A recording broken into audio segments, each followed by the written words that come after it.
Alright, good day class. Welcome to our vlog. Now we will talk about determinism. Determinism is not actually part of your book. This is an inserted topic I intentionally add to your lesson so that you have a contrasting view on freedom, because determinism challenges the current notions of freedom. So let's talk about determinism here. As an introduction, let's go back to the story of Oedipus, and as an introduction to determinism. Are you familiar with the story of Oedipus? Okay, let's start, years back. According to the legend, there was a king in Greece. Unya, kanang naay usa ka oracle, the oracle of Delphi, told the king that your son will kill you and someday will marry your wife. So kaning mananag-an ningon na kanay mong anak patyon kana niya, human minyuan niya imong asawa. And so the king was so afraid of what's gonna happen. The king of that Greek king went to the forest, and gita dito yung anak, and iyang gibilin si Oedipus dito sa lasang aron mamatay, so that kung mamatay si Oedipus dili to mahitabo kung unsay prophecy na patyon siya o ang iyang anak pangasawon ang iyang asawa. Unfortunately for the king, Oedipus naay ni kaluwas niya nga usa ka good Samaritan, na usa ka farmer na nakasagop niya.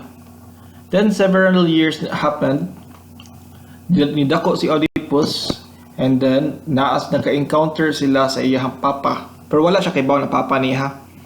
Iyang naggiram sa Euroto, iyan napatay kaning tawhana, pero wala siya kaybaw papa niya. So nahitabo na ang check na ang number 1 prophecy na patyon siya sa iyang anak, ang king sa Greek patyon sa iyang anak. So check na to. Human si Oedipus na nakilailang babay, naibog siya og iyang giminyuan, pero wala siya kaybaw na iya ditong mama niya mo to. Check na pod ang prophecy number 2. So unsa may pulos, why do I need to narrate the story of Oedipus in the lesson on determinism?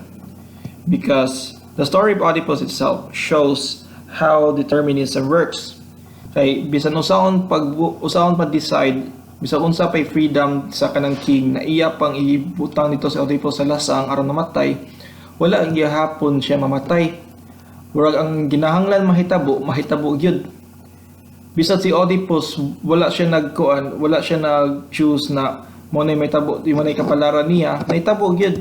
Bisan wala siya kahibaw na naay prophecy. Bisan no matter how much the king of Greece tried na iyang dili to mahitabo, dapat yun siya siyang anak niya, pangasawon siyang anak niyang asawa, nahitabo gyud kay mao man iyang kapalaran. And this is an example of how determinism actually flows. Mo na ang idea sa determinism. Whatever will happen will really happen. Kay mo na naginay mahitabo gyud, wala na lain pwede. And we go here. What is determinism? Determinism is a belief that all events are caused by past events, such as nothing other than what does occur could occur. Kung ato nang binisayon, mauni ang pagtuo nga atanang panghitabo bunga ra sa mga panghitabo kaniadto. Sa ato pa, walay mahitabo gawas sa pwedeng mahitabo. Ha? Kasabot mo? Sila, ato lang ning taga mga examples para pakasabot mo what I mean here. Like in contrast to libertarian free will, ang libertarian free will believes that human actions are freely chosen, na kuno tay freedom na buhaton natong sa kabutang. Pero ang determinism baka ingon na wala siguro tay freedom kay usay may tabo ang na maging mahitabo. Let's say for example, there are two different lovers here. One lover believes in free will, and the other one believes in determinism. Kung ikaw to na tao na motuo og free will na natay freedom, most likely ang imong ingon, I choose you to be the love of my life. Pero if you believe in determinism, ang imong isulti, It's written in the stars that we will be together. So kung para kamo gyud sa usa para kamo gyud, no matter how hard you try to love the person, kay kung dili gyud para kamo, magbuwag ra gyud mo eventually. Kung inana ka mo istorya, you are actually speaking about a very deterministic statement, as if you have no control of your actions, kay whatever will happen gonna happen. Mama na siya determinism. I think you understand here. Instead of saying I really choose you to be a lover because I really love you, but despite all of that, pero dili gid para kamo, wa gid kamo, dili gid mo para sa susa, dili mo tinatadhana. I hope you understand here the contrast between the two. So there are four types of determinism: logical determinism, theological determinism, psychological determinism, and physical determinism. Don't worry, tagsaon na to ni tanan. Okay, logical determinism, the future is already fixed as alternately as the past.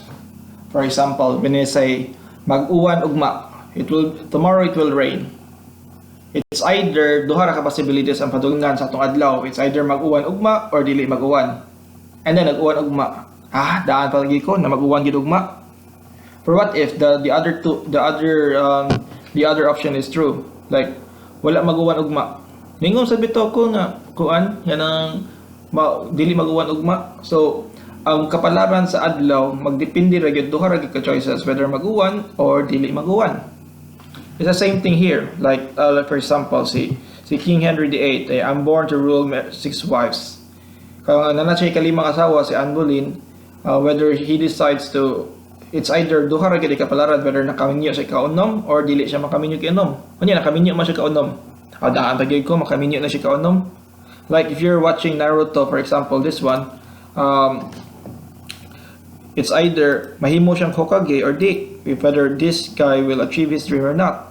And then nahimo siyang Hokage, then it's already fixed. So it's either mahimo siyang Hokage or di, pero nahimo mo siyang Hokage in the end. So daan tagid ko mahimo siyang Hokage, it's already there, it's already given na kay siya may main character ko no himo gyud Hokage. Or as basic as na inigsulti nimo malamba ka ugma, makuan ka ma-slide or madisgrasya ka ugma. And then, na-disgrasya ka. Somebody told me that I will trip over someday. And na-disgrasya ka. Sasakto gito yung giingon na malamba ko. Or something, when I say, mayroon ko, wala ka di ka malamba ka ugma. Human kay, or is either malamba ka ugma or di ka malamba ugma. Unya, nalamba ka, ay wala ka malamba. Ningon pod ko nga, di ka malamba ugma. So, imong kapalaran is already fixed on two different choices, two different scenarios. And dili nagi ka escape ana.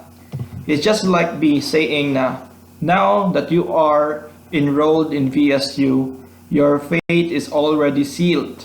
It's either makagraduate mo dire or dili mo makagraduate. Then, let's say, 4 years later from now, nakagraduate yun mo. Daan lagi ko, ingon bitaw ko na magagraduate yun mo. Or dili pa simbak ko may tabo na drop mo sa subject and then like say discussion ay tabo and then wala din naman kapatay sa eskwela. Ningon sa bitaw ko nga dili po mo pwede ma-eskwela. So it's either makagraduate ka or di ka makagraduate. Dili pwede mahimong semi-graduate ka and semi-drop out. Yeah, it has to be a graduate ka or di. Muna siya logical determinism. Whenever you enter something, your choices are rather limited. Dara lagi ka padong. And it's about the sequence of events na ara ragid na padong wala laing pwede mahitabo kana ragid mo na siya logical determinism. Okay, the next type of determinism is theological determinism. This is when it argues that God is omniscient, therefore He knows everything including the future. Mo na siya mga statements na imo pasangindan ang Ginoo sa tanang nahitabo nimo sa imong kinabuhi. Like, pobre man ko karon, di may mo ko choice pagbuot man ni sa Ginoo. If you are talking that way, then you probably subscribe to this belief that you believe that we are theologically determined. It's just like in the Bible, there's a lot of examples. Like, Jesus said that one of you will betray me. And tinuod gyud na may tabo, ang Ginoo naman ginasulti. Si Judas ni betray gyud niya. And dili na siya maka-escape si Judas sa iyong fate. Mo na gani may tabo. Or dingon si Jesus ni Pedro, imo kong ilimod in 3 times and not On the moment na imong kumalimot ikatulong sa katulong higayon, ang kaning manok mutok-tugaok. And then nagtugtugaok yun ang manok. Because Jesus said, you will tugaok after I will deny him 3 times. And mo na siya bitabo like karon if you are kind of lover na mingon na I think you are God's gift to me, then you are actually talking about a statement which is theological determinism. Kung sa pasangilan nimo ang Ginoo sa tandaan nimo mga choices in life or whatever happens in your life, mo na siya theological determinism. The third type of determinism is psychological determinism. This means that it maintains that there are certain psychological laws which we are beginning to discover, enabling us to predict, usually on the basis of experience of early infancy, how a man will respond to different situations throughout his later life. Manay pasabot na ang imuhang mga choices karon bunga ni siya sa mga gipangbuhat nimo ni adtong bata pa ka.